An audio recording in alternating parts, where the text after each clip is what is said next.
Well, hello, everyone, ladies and gentlemen, boys and girls, children of all ages. And I hope that you're all gathered here today with great expectation because I'm so very happy and so very honored to have a person I consider a friend back with us, the one, the only Magenta Pixie. Magenta, so glad to have you with us. Thank you so much for coming back.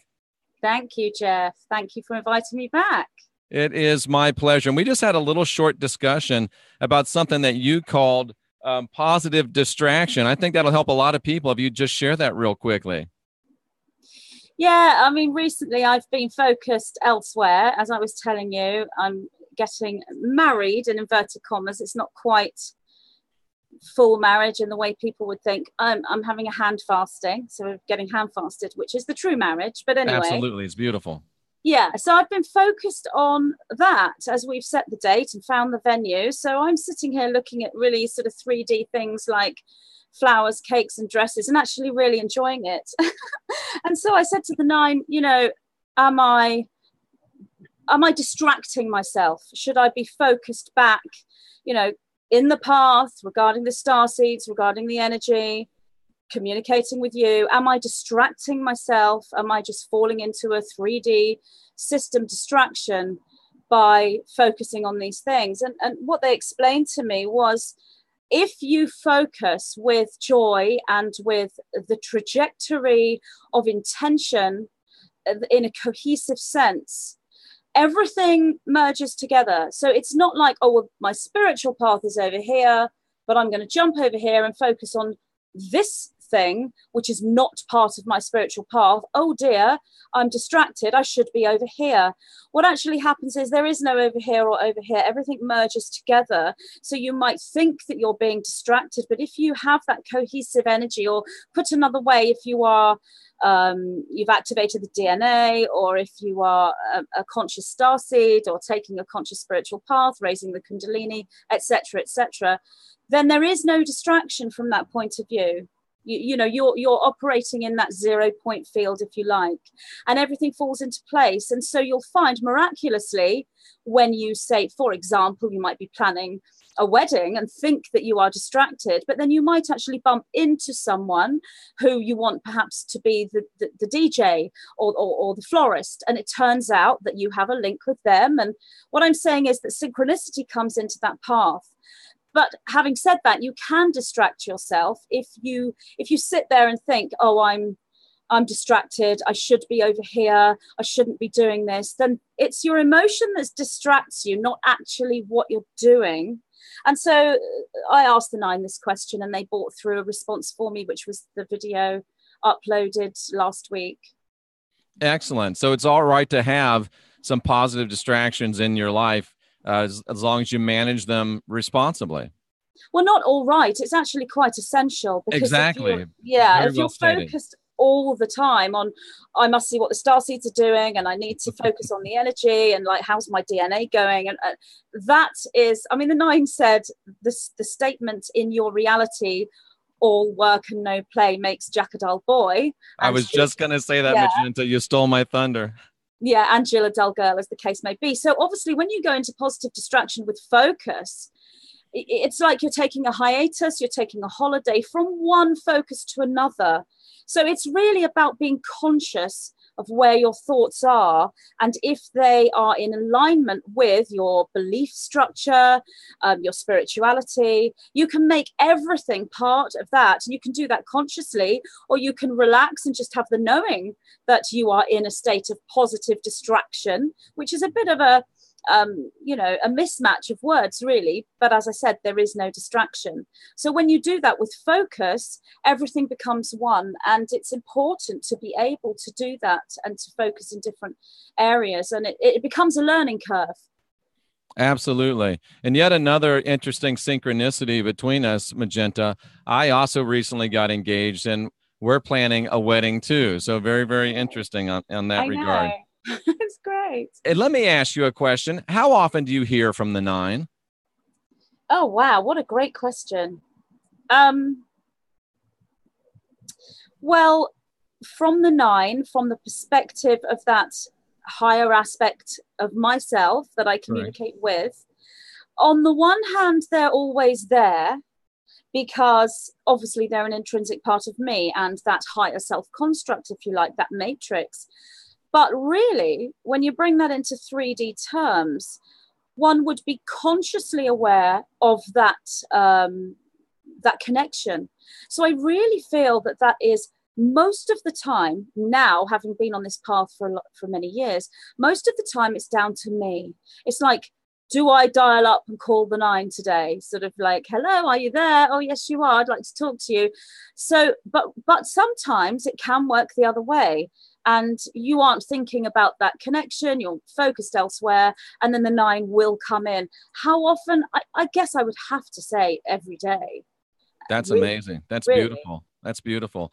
And, you know, some of us, I think, because of the realities of life and the pressures of life and just the way it is to be to be human, sometimes we think that the divine has forgotten us. Sometimes we kind of feel left alone. And I've even gone so far as, I think maybe a year or two ago, to say that the gods were gone and they gave us what we were supposed to do and are watching us do it. But I've had some amazing things happen to me, Magenta, in the last week to 10 days.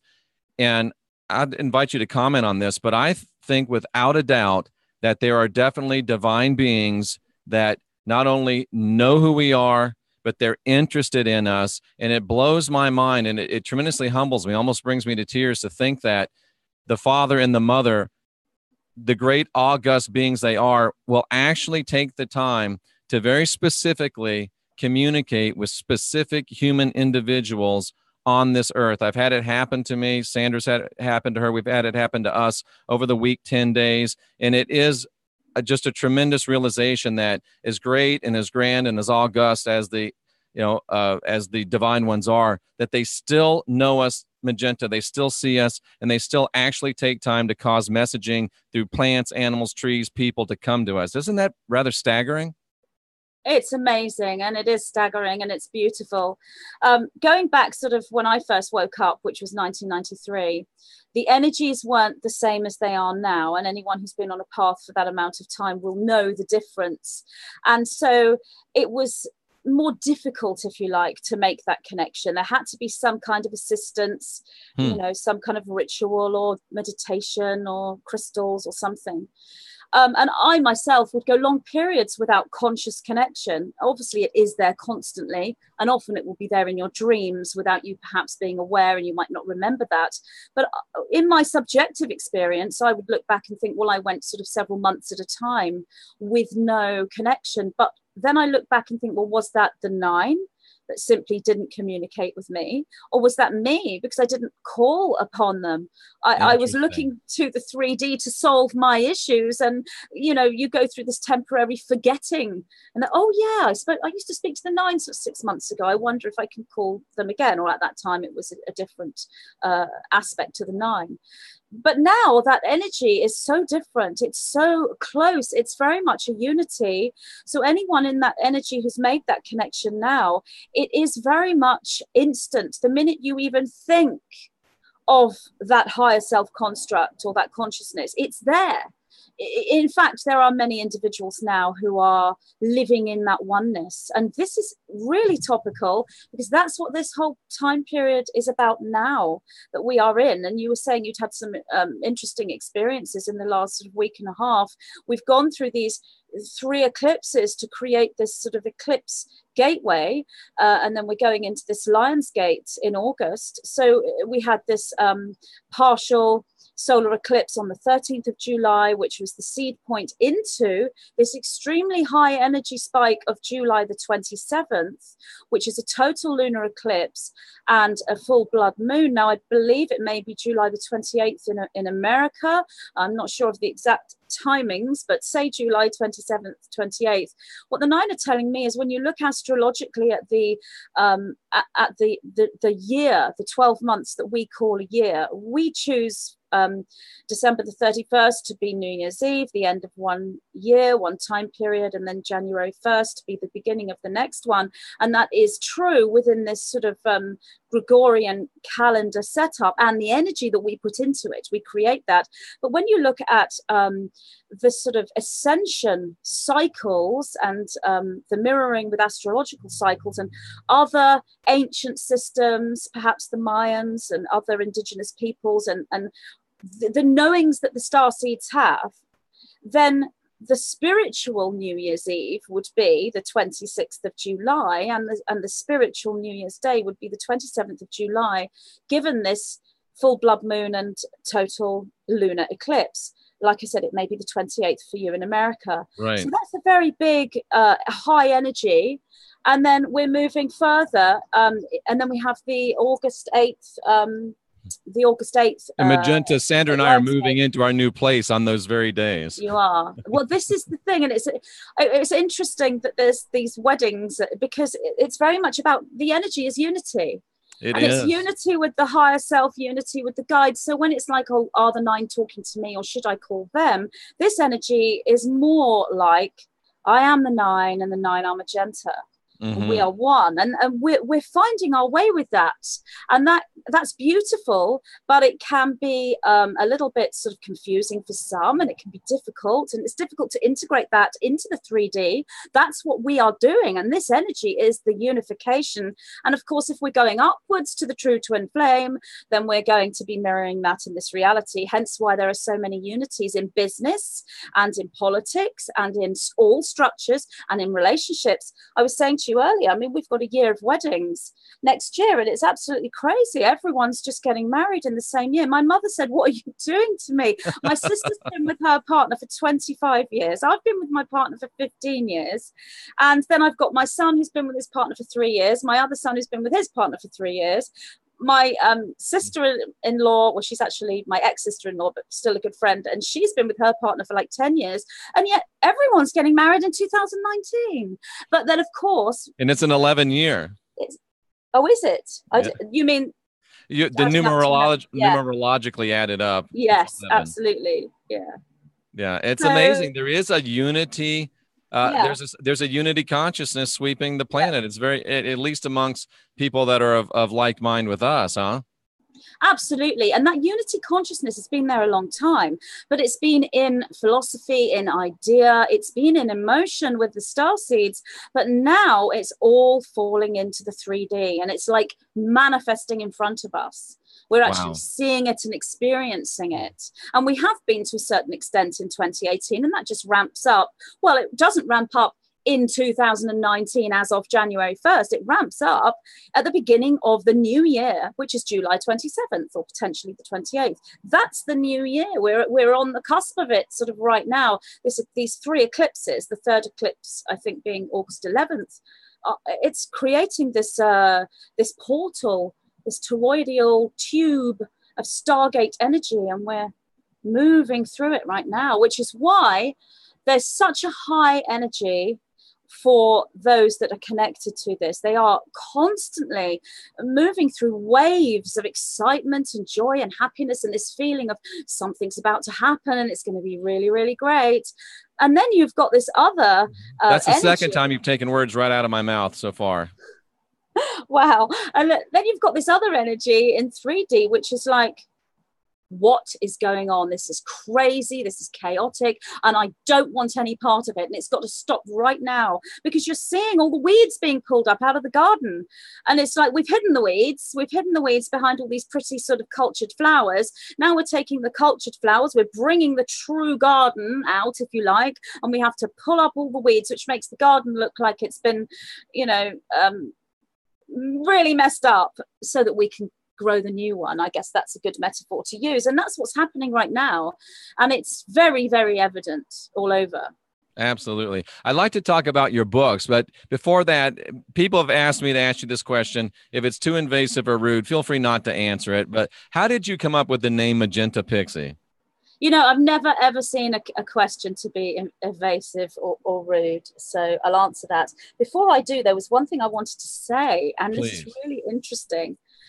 The last interview that we did, which was about the truthers and the light workers coming together in unity, I can honestly say to you, when it comes to private messages and emails and comments, I have never had so many positive lovely, really, really nice comments about any interview I've ever done. Seriously, I mean, I was inundated for days for people who watched our video. And they were just so, I think it wasn't just that we were talking about truthers and light workers coming together, but they were seeing it in front of them, because I guess they see you as a truther and me as a light worker, even though we agreed that we're the same. We're coming in from these different angles. And I think the people that, you know, watch my work or have followed my work or listened to me could see that. And I've never had so many positive comments about an interview that I've ever done. Every day for days afterwards, I was like, oh my goodness, people just loved the interview. So I don't know if it was the same your end. Oh, thank you so much. It touches me. I'm sitting here, you know, I'm like the lady in the beauty pageant trying to keep from crying. And it was very much the same, Magenta. And to be with full disclosure, the reason that we even had that interview is because you did the video and made the appeal for fellowship and to reach across the aisle, so to speak, between people in the quote unquote new age camp and people in the truther camp. And I think that what was so very evident to me, and it's still evident, and it's quite remarkable, is that even though you and I are probably as different as we can be as far as genres and content, or genres and presentation, the more I watch you and listen to you, and the more I get to speak with you, which is a real pleasure, I see that we are saying the same things using different languages to different audiences. And if we're really trying to change the world, Sandra laughs when I use that term, but I really do think that we're trying to change the world. And if we're trying to change the world, the thing that we have to do is get the information out to more people. And it's my honor and privilege to be able to reach out to you and to interact with you. And I think it shows the beauty and the power of synergy and the beauty and the power of fellowship. And it just makes no sense to draw a circle that, you know, cuts each other off. Let's draw a bigger circle that includes all of us. And it's my honor and privilege to be with you. And I experience very much the same thing. Yeah, it's lovely. And we are moving into unity. We're there. And that's all embracing of every single person on this planet, regardless of their religion, their gender expression, the way they choose to live their relationships, the way they, whatever. It's a full unity. Absolutely. So, Magenta Pixie, yeah, I mean, interesting. So I opened up a YouTube channel because I had this idea to upload a video. So I hadn't even thought about a YouTube username. So I gave Magenta Pixie no thought. It was like 2 seconds. Kidding. Really, it's not as if I sat and thought, right, what name shall I be? Because it's going to be my magical name for the next X amount of years. I'm going to publish books under this name. So I've got to choose so carefully. Nothing like that whatsoever. I just open up this page. What's your YouTube username? I'm like, what shall I be? And I thought, well, I'd been watching a video the day before by Lee Carroll that channels Cry On. Don't watch that many of his videos because I don't really have time to watch other channel material, but even back then before I'd started, but I had watched one. It was lovely. And he was talking about the magenta color ray. And as he was talking, I remember closing my eyes and seeing this magenta ray, and it was an emanation as if it were from source itself. That's this feminine aspect of source. Obviously I now know more about the magenta ray, but I didn't then, but I remember seeing it. And I just felt like that color was like washing over me. So I thought, okay, magenta. And then because I love fairies so much, I've been talking to fairies since I was a little girl, and they've just been a part of my life since as long as I can remember. So I thought magenta fairy. And then I thought, oh, that doesn't really sound that good. Hang on a minute. And I thought pixie, because they're the other part of the fairies and pixies. And I talked to both of them. Magenta Pixie, yeah, that sounds good. I had no idea that I would even have one single subscriber. I had no conscious awareness. So really, I just kind of picked it out of the etheric hat, if you like. If it had been a different day, it would have been a different name. Had I planned, I would not have chosen Magenta Pixie. I would have chosen something completely different, and I would have gone more mainstream. I may have chosen my own name, Petra, and perhaps had my mother's maiden name or something, or chosen some other name that seemed more mainstream. Because over the years, I've had people say things like, Magenta Pixie, can I really take this person seriously? You know, but now I realize that that was planned. You Absolutely. know, I'm supposed to present as this ultimate new age person who's off the planet with the rainbows. Something you said in one of your recent podcasts, you did a couple about some of the stuff in divine architecture. Yes. Yeah, everyone's twin flame, and no one has twin flame. But in one of them, I think it was no one has. I've only watched the two. You said about the unicorn and rainbow matrix. Right. And I thought that was great, because obviously that was your way of saying, you know, fluffy bunny up in the air, you know, which is where Magenta Pixie is. And the funny thing is, as soon as you said it, I saw it, and I'm thinking, I must tell Jeff that there really is a rainbow and unicorn matrix. One amazing. can access those you know, codes. But amazing. The way you've used it was great, and I laughed when I heard you say that. So that's kind of where Magenta Pixie is. And of course, when I come across, I've had clients come to me say, I was really reluctant to come and speak to you, I've been recommended to you, but you know, the name Magenta Pixie, I'm not into all this channeling, I'm not into all this angels.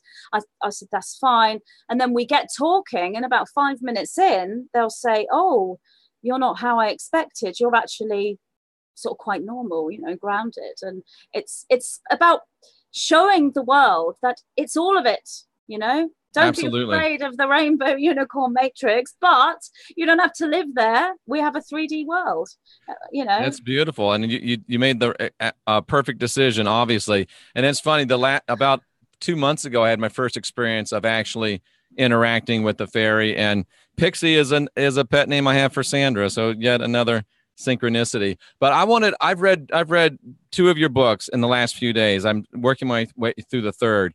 And this book right here, not because Magenta Pixie's on the channel, but this book, Masters of the Matrix, when I read this book, and if you read this book, one thing that this book really did, Magenta, is it removed this idea, it removed this fear, it removed this foreboding of this great big monolithic matrix that can't be escaped, can't be broken, that that is going to control our lives. You really show in this book how we can master the matrix. I think this book is a great gift to humanity. And if you haven't read it, go on Magenta's website, which she's going to tell us about, or go to Amazon and get this book. I devoured it. It's a beautiful book. Thank you for this gift, Magenta.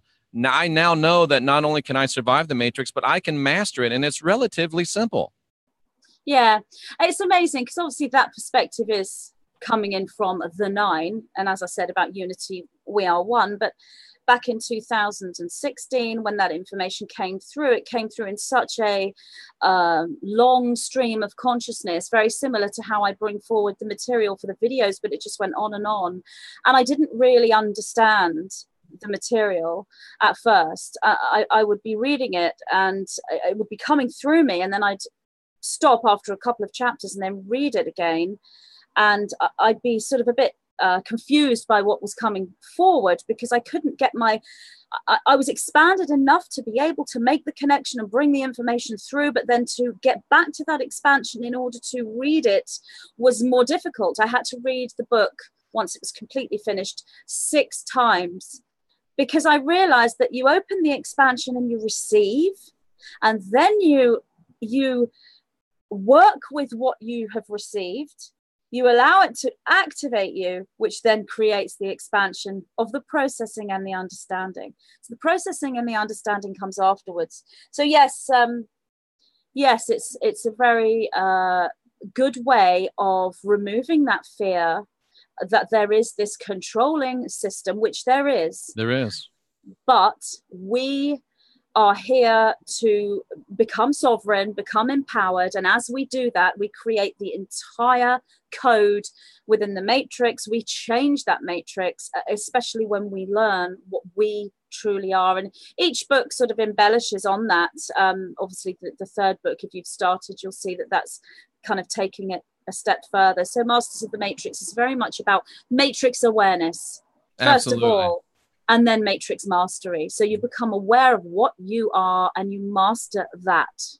Yes. And Petra, can you describe this very, very profound process that you talk about in the book called emotional integration. Can you describe that for our listeners, please?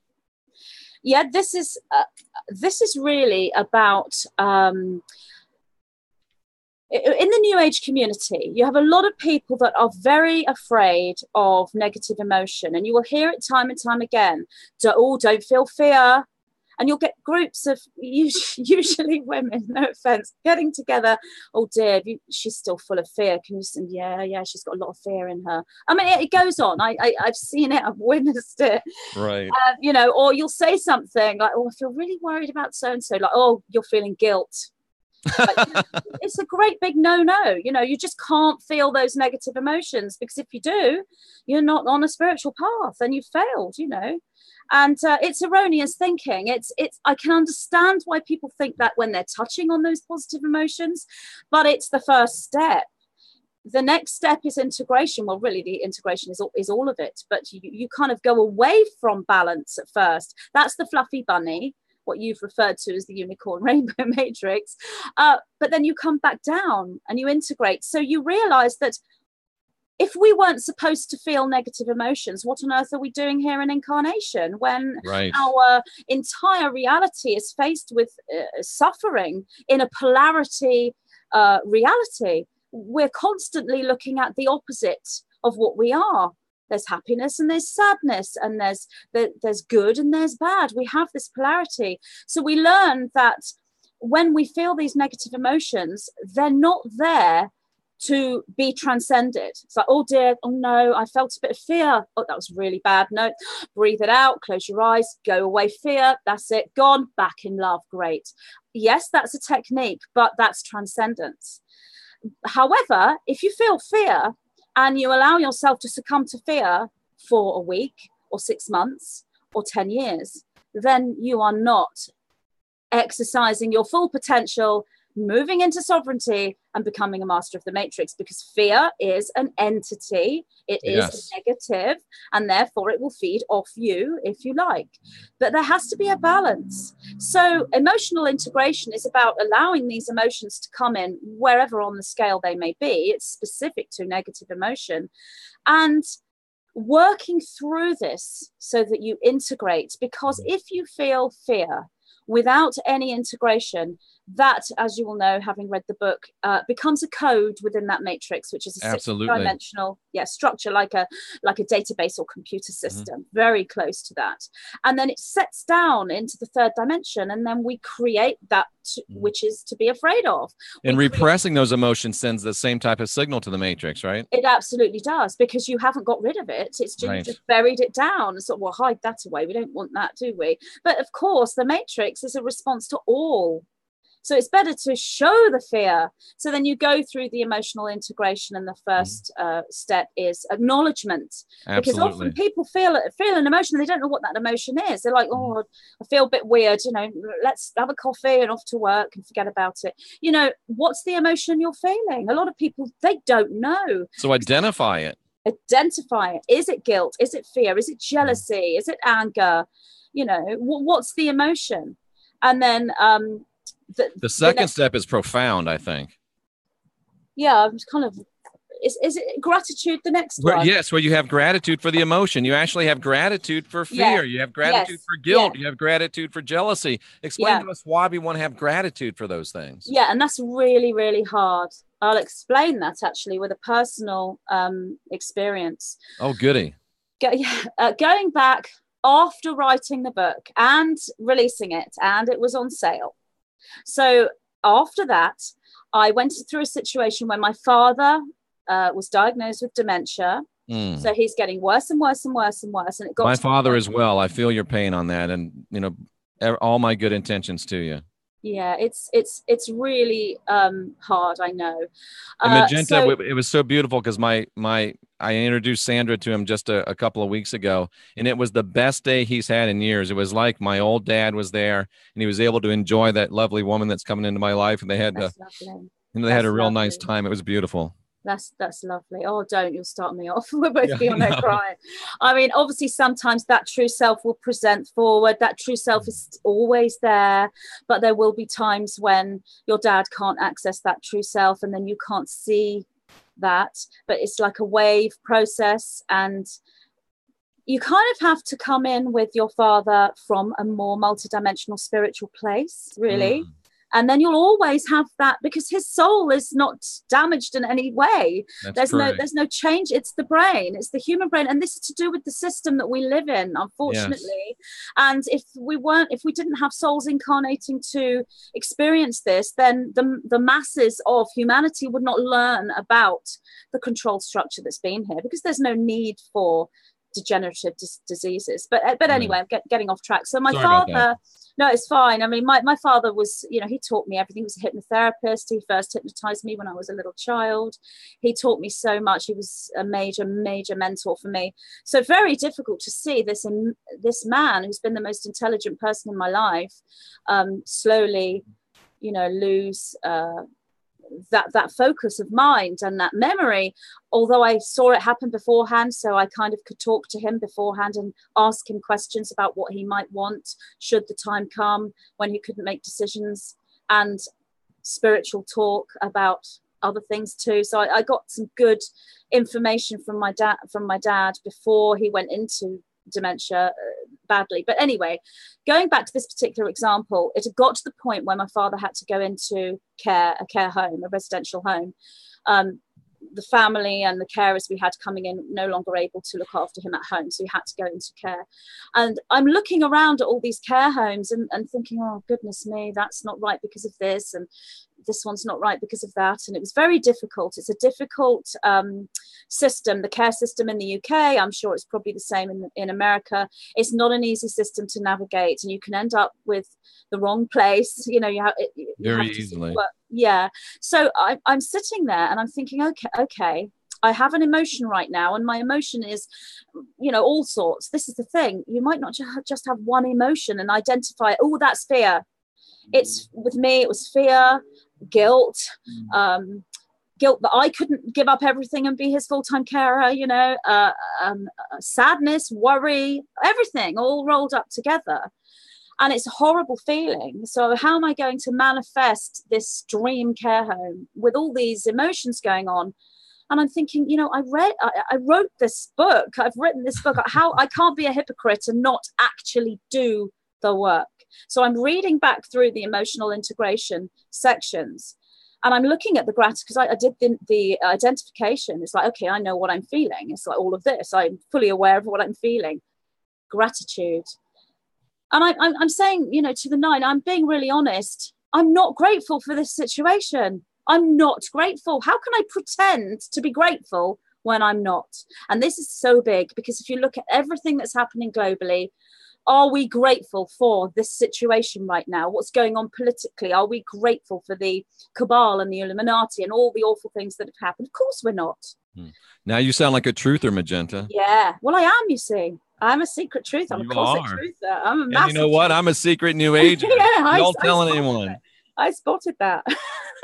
So I'm thinking, okay, I genuinely am not grateful, but that's not how I'm going to be able to manifest the reality that I want for my father. If I stay in this place of I'm not grateful, I'm fully aware that I'm manifesting more to not be grateful for. So let's try to find some gratitude. So what it is it's not really a mental thing. It's like, I'm not grateful. That's what the brain is saying. It's emotional. Let's find the feeling of gratitude. Now, I used to do amateur dramatics for many years. I've done a couple of professional stuff too, just little. So I know how to create an emotion that is not real, if you like, in order to create a believable character on stage. Now, you don't have to be a trained actress or actor, or is it just actor now? Yeah, sorry, I think that was a bit sort of sexist. It's just actor now, isn't it? It used to be actress when I was younger. So if you don't have to be a trained actor to do this, that you can do this exercise. So just imagine that you are an actor and you're about to go on stage. Now, in order to create a believable character to the audience, you need to feel the emotion that matches the dialogue that you are speaking. So say the line is, I'm so grateful for this situation. You're not going to go in and flatly not have that emotion and say, I'm so grateful for this emotion, because a clever audience are going to say, that person's just reciting lines. Yep. they're not really believable, or they're just acting. If you want to portray a good performance, you're going to come on your stage into your character, and you're going to say, I am so grateful for the situation, and you feel it. Right. So what I'm saying to you is, yes, it's not real, but yes, you can get the emotions. So that is what I did. I brought the gratitude up to my heart, and I felt it like an actor on stage. And I said, I'm so grateful for this situation with my father. I am so grateful that I have found this amazing care home that has everything I want. It's a lovely environment. He has a lovely room with all the requirements he wanted, like his own personal lavatory. Believe it or not, care homes, it's very difficult to find one with a personal lavatory here in the UK. So that was one of my dad's requirements, and all these things, lovely carers where he's going to be looked after. And that's what I felt.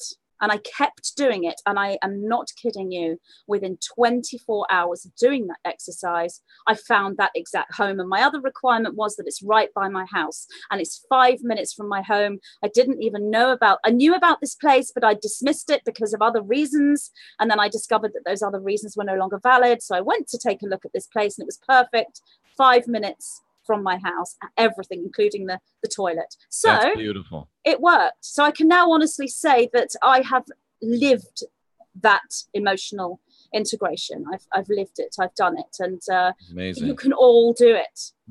Magenta, what if the emotion that you're dealing with on a regular basis is, say, like anger or jealousy, and it's one of those emotions that just grabs you, and it's like a runaway horse. You've lost the reins and it goes. How can you buy yourself some time from the time that anger hits you, or the time that jealousy hits you, or the time that fear hits you? How can you buy yourself some time to be able to stop a second, identify it, have gratitude for it, and then integrate it before the horses run off and you're on a runaway horse? This is very, very difficult, if not impossible, for 3D thinking individuals to do. Someone in the third dimension that hasn't raised to those higher dimensions of thought, they will find this incredibly difficult. And it might take someone else outside to say, you are angry. Or it might mean that they go into counseling or something.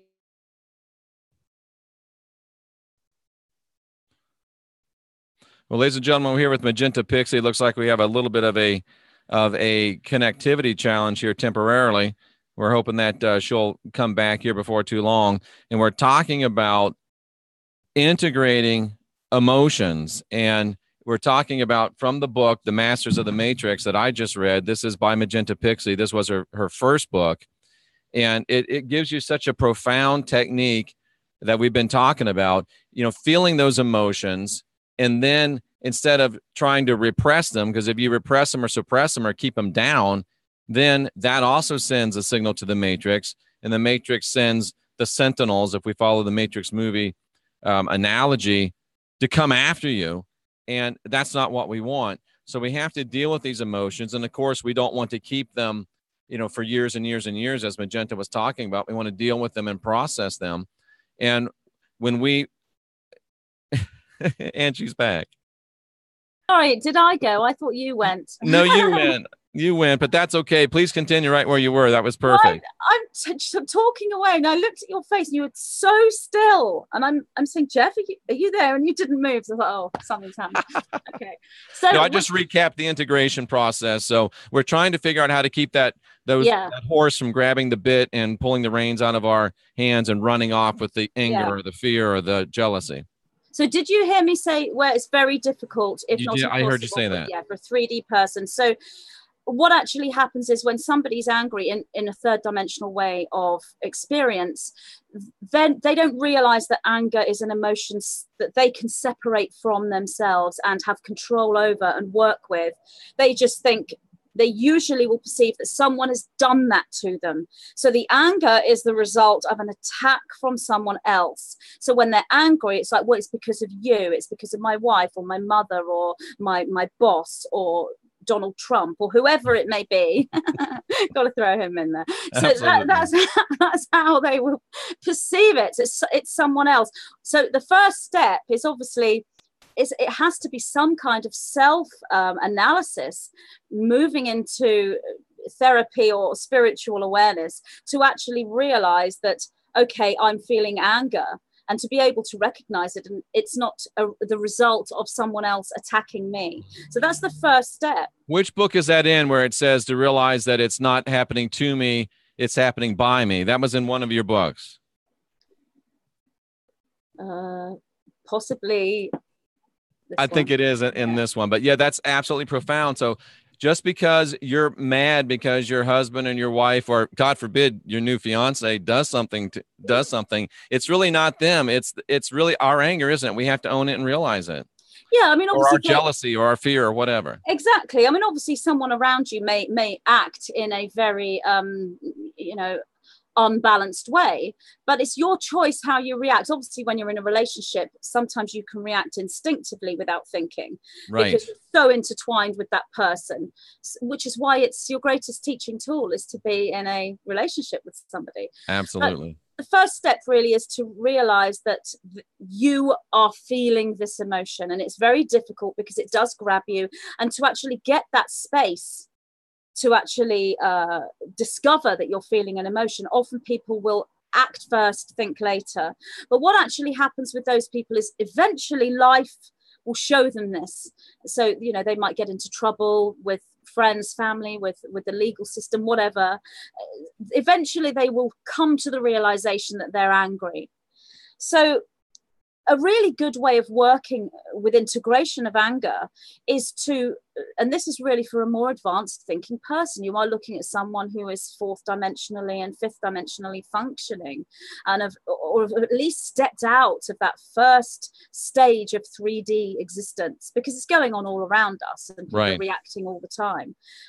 But as I said, the higher self, the synchronicity of life is always working to guide everyone into evolution and ascension and expansion. We're all being guided into that all the time by that inner program, if you like, or the angels or the higher self, whichever word you want to use. So personifying anger is a really good way of doing it. So taking the anger away from you and giving it a personality.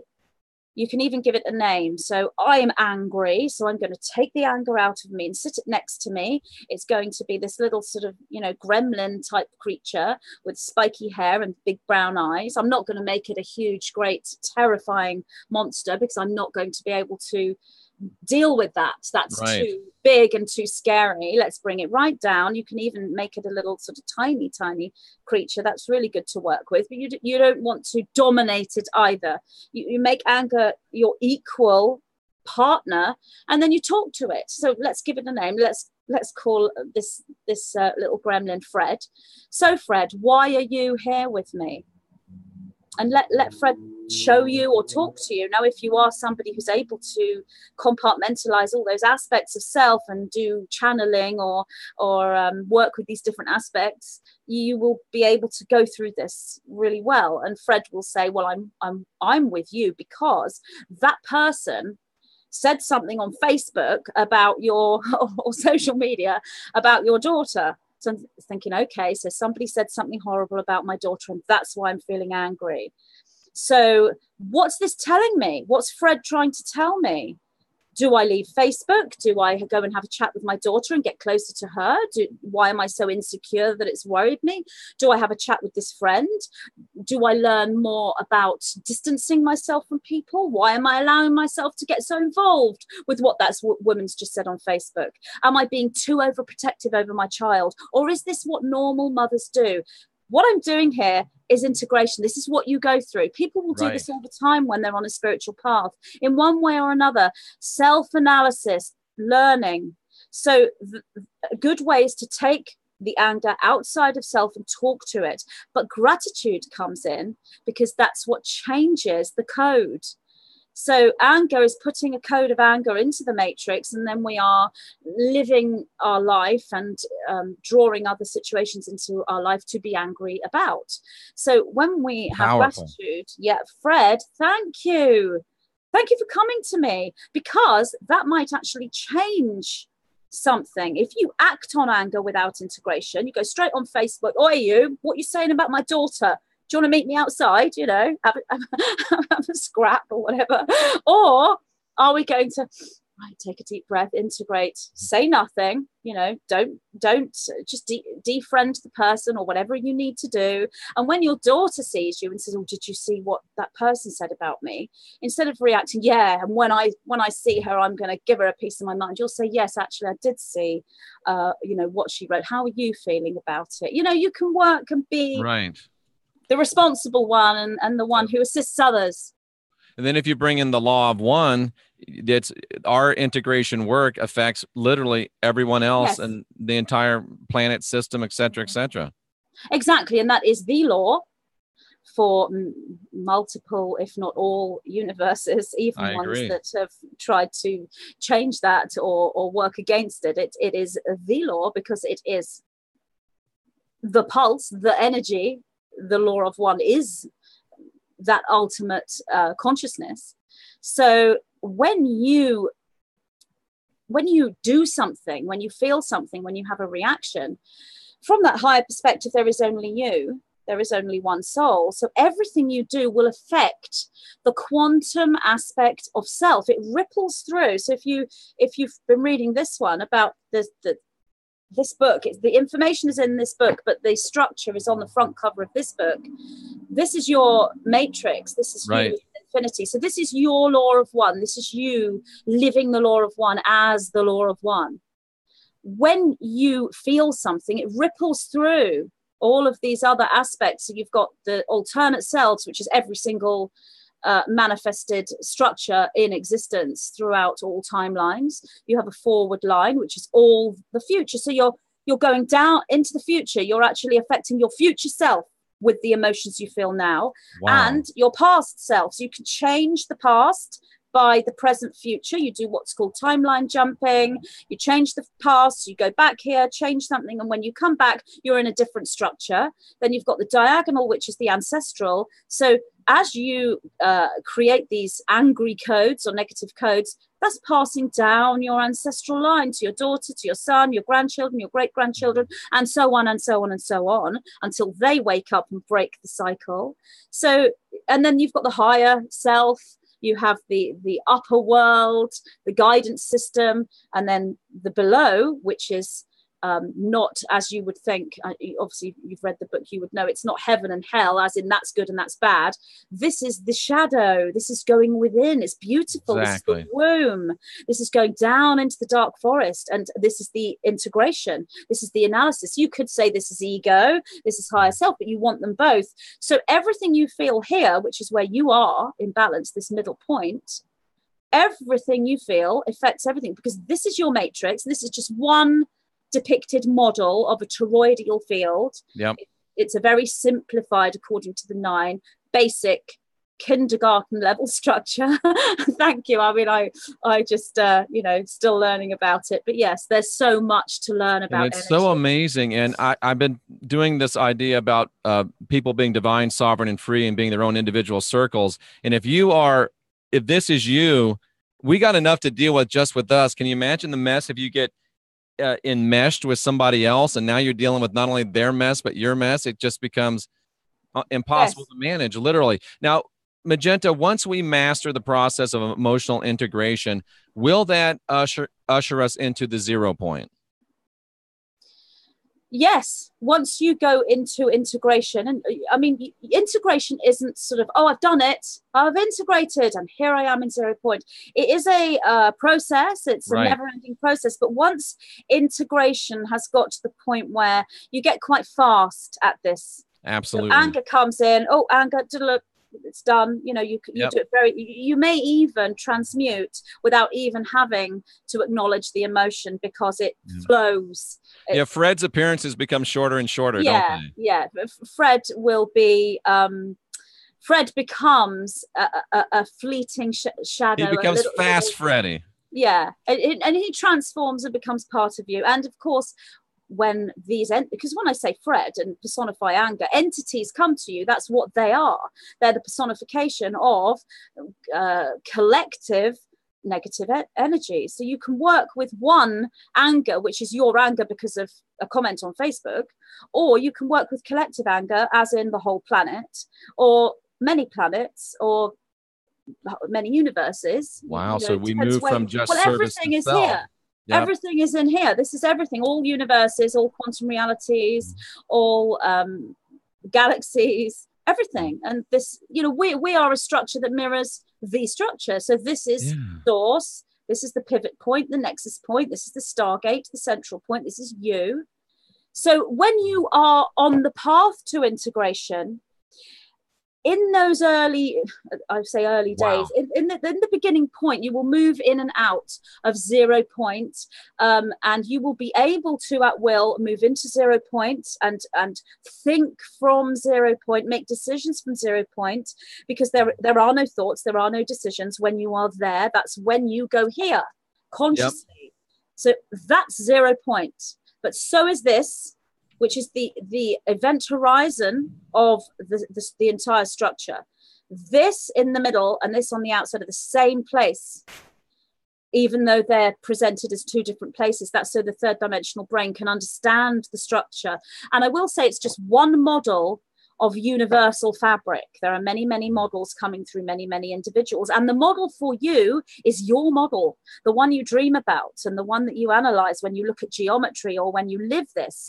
But the 9 have brought forward through me a model that I can understand, and therefore so can lots of other people who are like me in many ways. And that's a lot of people. So it's a helpful model, but the ultimate model is yours. And this may simply just be a key, and you might change this. You might change the structure in your mind to different colors, different presentations. It's all the way it's meant to be for you. This is really, these books, all of these books are not information of truth for you. They're activation tools so that you can open up and download your own model.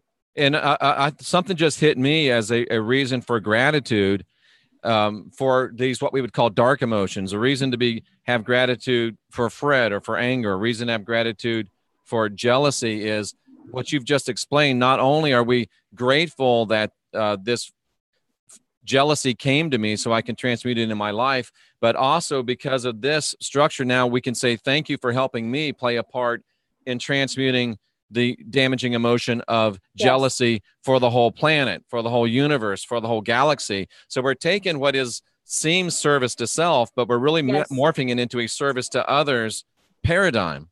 And that's their job. That's why they're here in a polarity universe. And that answers everything, really, to the cabal.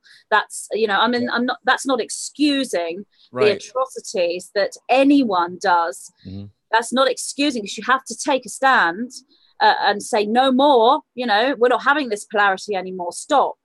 But it does explain why we're experiencing this polarity. It's so that we can, an integration takes place here in 3D, but it continues. It continues in other dimensions. It continues through ascension. In fact, it is ascension. Yeah. Integration of that structure is ascension. That's what ascension is. Yeah. And Magenta, I don't want to sound like Benny Hinn or anything, but I just feel like he's one of these preachers in America that says, I see there's somebody sitting there. You have a bad shoulder. If you send me $100, I'll heal it. But I just sense that there's somebody that's watching us, Magenta, that's quite advanced spiritually. They're doing their best to do the work, and they feel very, very guilty about having this anger or this jealousy come into their life. They feel very guilty about it. And I just feel very powerfully led to share with them, based on what Magenta has said, it may very well be that this anger, this jealousy is coming to you because it's part of your service to others to help transmute this anger and this jealousy, this fear for the entire universe, the entire planet. So don't feel guilty. Don't feel like there's lack. Maybe you even feel honored that the divine, the mother, the father have chosen you to help be a person to transmute this for all of us. So thank you very much. So I'm just trying to work out what structure you are responding to, that you're communicating with there. I would say that the structure you're seeing is a minority structure, but it does exist. It's not a group, a large group of individuals. I mean, when you look at the service to self groups, there are a whole load of different emotions and behaviors and opinions, and so you can't say the cabal anymore or the Illuminati. It is not a unified structure. They are breaking up, and some are moving away and creating new factions that are against the old faction. Right. I mean, it's so complicated. I feel that the energy that you are addressing there, so you're saying that there are higher beings, powerful beings watching us and are feeling guilt due to the pathway that they've taken and the choices that they've taken, or even the emotions that they're feeling on a regular basis. Yeah, absolutely. And I would agree with what you said to them. And I would say that there is a reason why they've been here. They've been here to do a job. And once we realize where they are in our own structure and part of our oneness, then that becomes part of our integration. So they've assisted us, and then they have to go away and look at their entire structure as well and work out where's their polarity, where's their choice. Because if Absolutely. they are, if they're a service to self individual feeling these emotions, then they won't have made a choice to polarize a service to self fully, because those that have made the choice to polarize fully will have integrated guilt in a different way. Mm-hmm. It won't be integrated, I'd say properly. It won't be integrated like a service to others individual. It's consumed really rather than integrated, but it's a similar process. Those feeling guilt would not have chosen yet. So they can still choose where to polarize. They can still choose to be service to others if they want to. And what a great segue from this book, your first book that talks about mastering the matrix. And most of us would be happy. Oh, we mastered the matrix. Great. We mastered it. We're in 0 point. We can cancel contracts. We can make new contracts. We've mastered the matrix.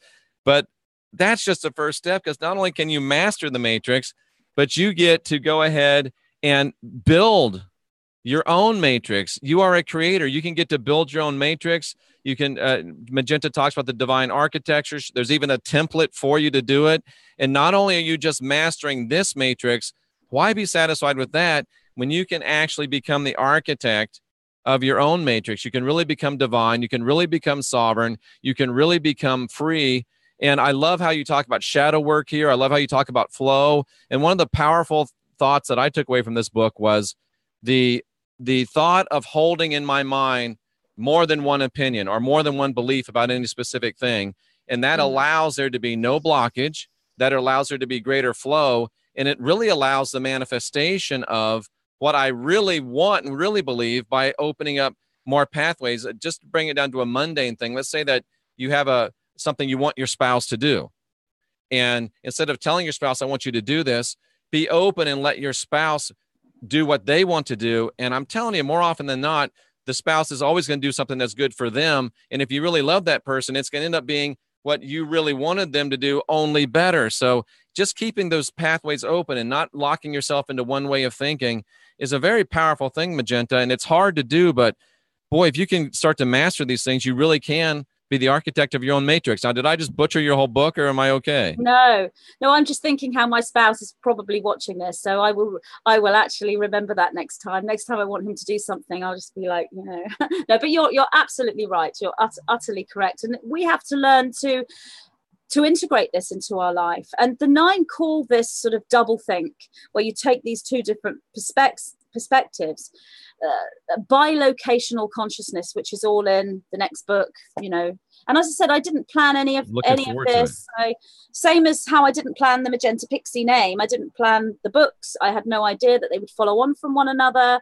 So you're correct. This is about matrix mastery and matrix awareness, and this is about matrix architecture. You build the structure, because when you build the structure, if you look at, I don't know if you've ever heard of Dr. Emoto, who wrote Messages from Yes, Water. absolutely. Okay, so his work sort of, if you like, proves, even though it's not proof, it's the nearest thing we possibly have on this planet that I'm aware of anyway.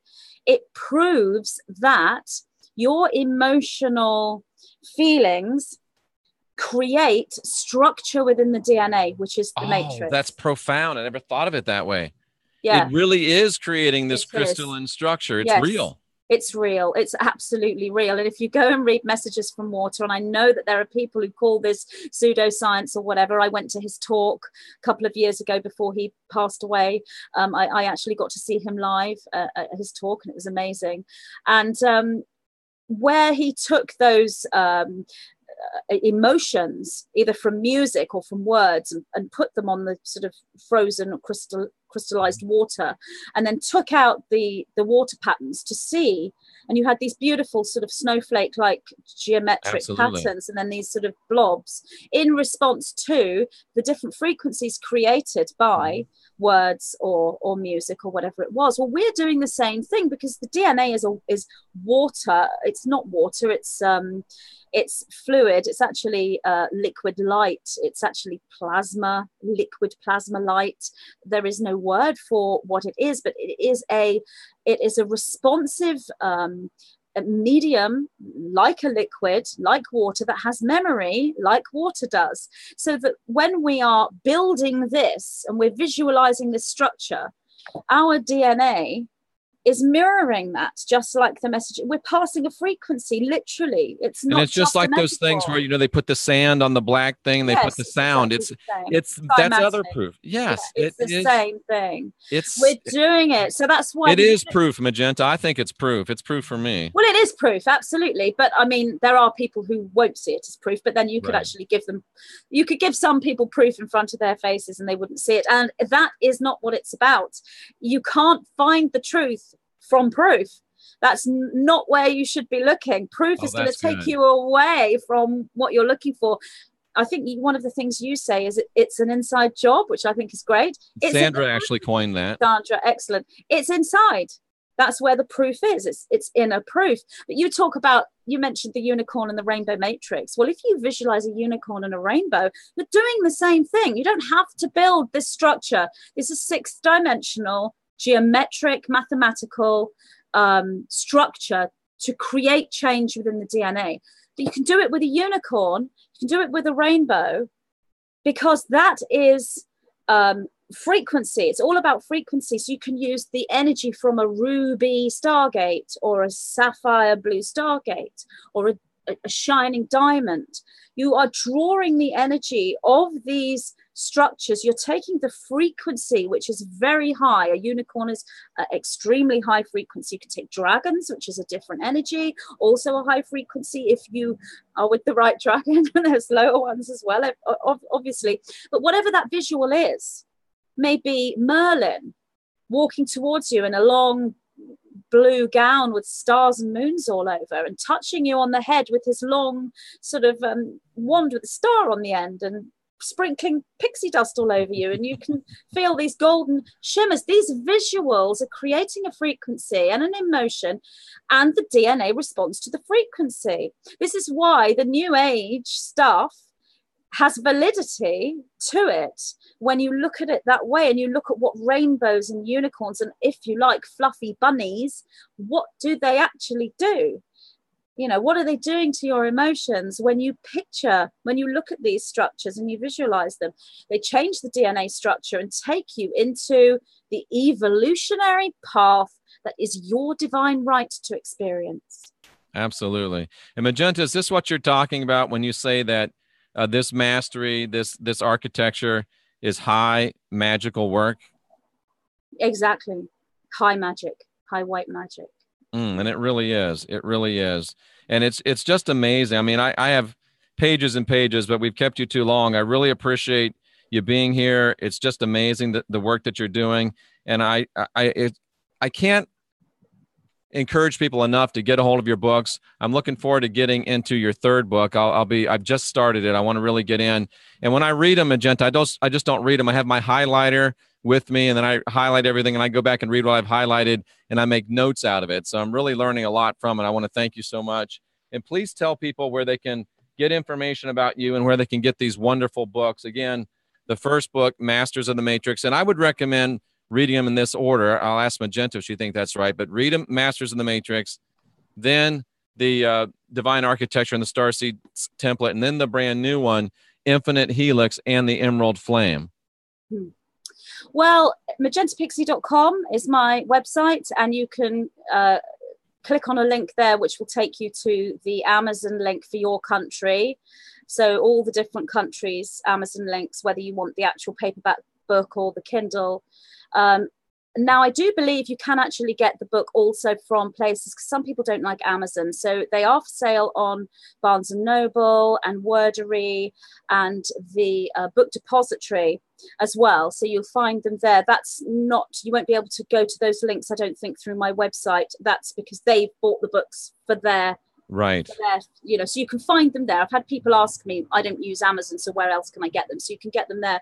Now, what I would say about reading them in order, if you are a complete beginner to spirituality, or if you are someone who is a truther and is now looking to embrace this path as part of your truth journey, or if you are even spiritually aware but you haven't necessarily worked with sacred geometry and you've been perhaps more working with different aspects to your spirituality, I would say for you, read them in the order that Jeff just said. Masters of the Matrix first, followed by Divine Architecture, followed by the Infinite Helix and the Emerald Flame.